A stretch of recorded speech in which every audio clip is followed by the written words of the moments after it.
Day 2 of Group Stage TI just ended, and unfortunately, all of our greatest and brightest tools in the Dota shed, the Dota content creators, BSJ, Aoi, Jenkins, etc., are all at the event itself. So I'm at like a severe lack of content, and I'm just like, I want more, and I have questions that I don't have the answer for. Primarily, this fucking series, OG versus VP, Game 1, they are 27 kills behind, and at some point, 20,000 net worth behind.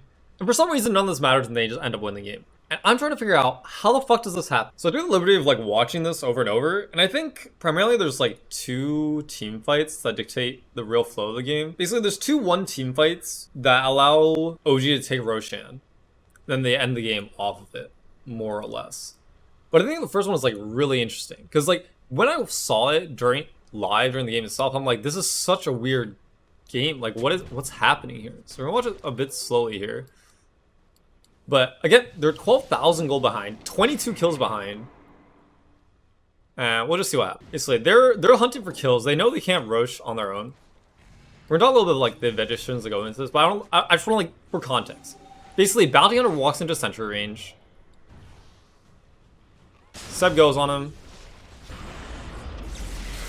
They jump around a bit. Seb dies. They blow their load. They die, and they should be able to disengage here, right? But Sumail goes in.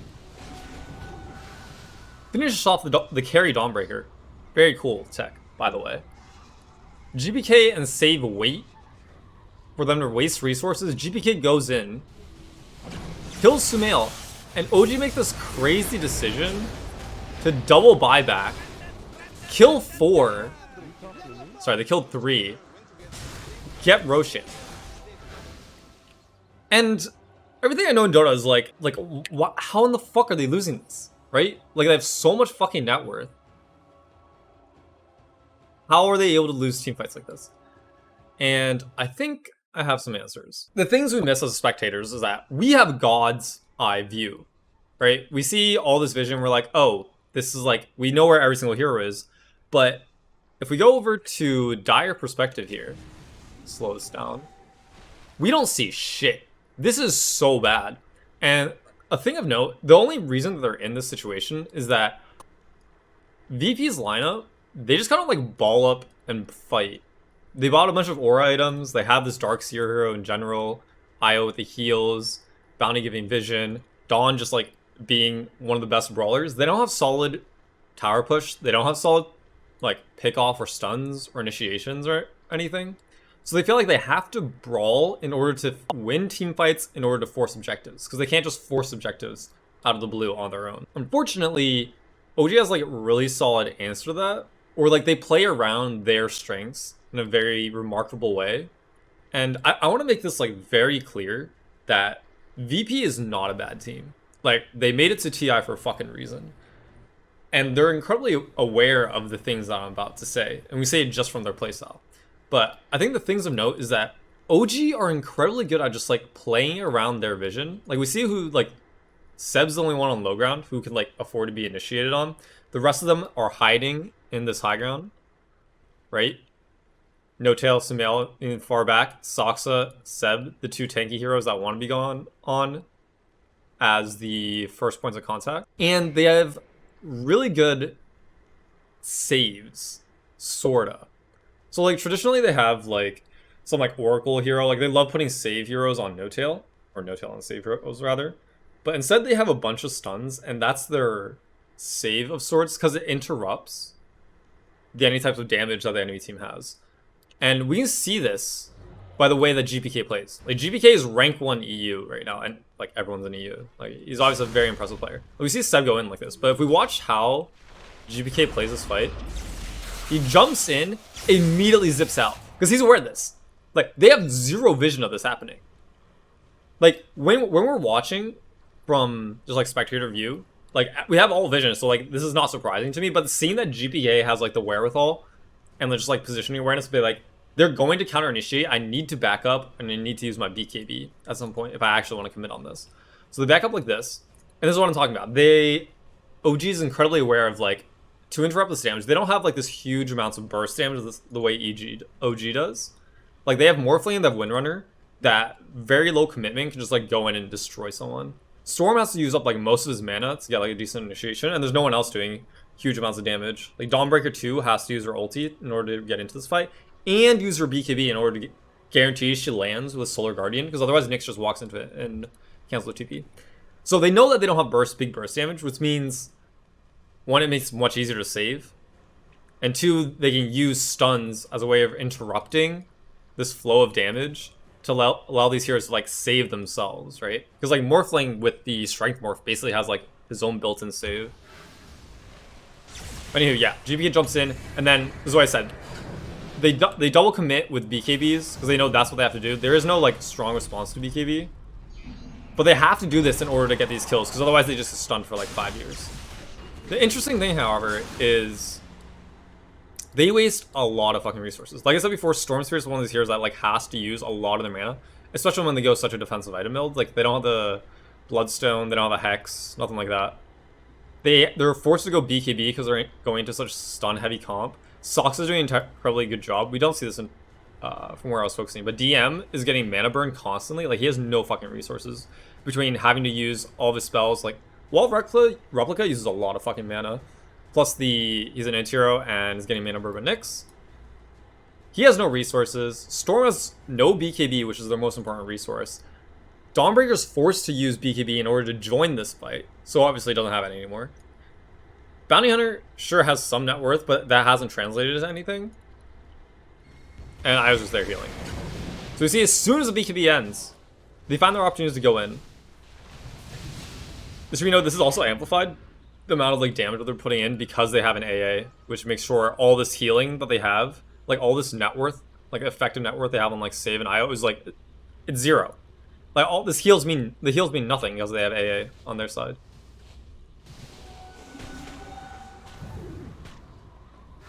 And I just think it's so fucking cool, the decision afterwards of them realizing like they're actively aware of like how much resources they have available on the side of VP, because Thompson's chasing after DM, right? DM, they know that DM has nothing. He gives up on this chase. But what this means is DM can't join this fight. Like DM is gonna provide nothing. So even though the Storm jumps in here, they see this as well. Like they're in full vision, right? That they have no mana. Bounty again brings like very little utility at this point of the game. So they instantly double buyback because they know they're in such a great position here. They know Dawnbreaker already used her ulti. In theory, she could have buyback and rejoin this fight. But they go back in. Kill these two targets that are like completely isolated. Go in. So like what's the key here then? Because that's what I want to learn, right? Like how do I win team fights when I'm like 12,000 gold behind? So it's playing around high grounds. So, or more specifically like vision advantages. And often, if we even go back to the draft, which I can see on Dota above, they banned heroes, after they picked Io Sand King, they banned Spectre, Beastmaster, Night Stalker. So all of like very vision-centric heroes to enable this kind of playstyle, which I think is very interesting, and just shows like how much forethought they have in all this. Very scary. The other thing of note is, while it is 12,000 net worth lead, let's go back to the beginning of this fight, right? Where's this net worth lead like actually concentrated? Because like net worth and gold isn't everything. I think that's really important to note. Because like, sure, this Dawnbreaker has what, 5,300 gold ahead of the Morphling. BKB is 4,000 gold, and she wastes most of her BKB just getting into the fight. If we see here that the travel plus channel time, so it's not those, it's 2.5 seconds, right? For BKB is 6 seconds. So 2.5 so she has 3.5 seconds worth of BKB whenever she lands. Because she has, again, like I said in the beginning, because of this last pick Nyx, you have to BKB when you go in. It's like not an option. You can't afford, like she doesn't have TP. Like you can't afford to like TP to some tower, even if it goes up, and just like walk all the way here. It's super important that you're just like there immediately. The immediacy and like the amount of damage that you can output immediately is so fucking important. So they have to waste the BKB, right? So you can be like, oh, after it runs out, well, this is just like a pretty ineffective stat stick, like 10 strength, 24 damage, like whatever, right?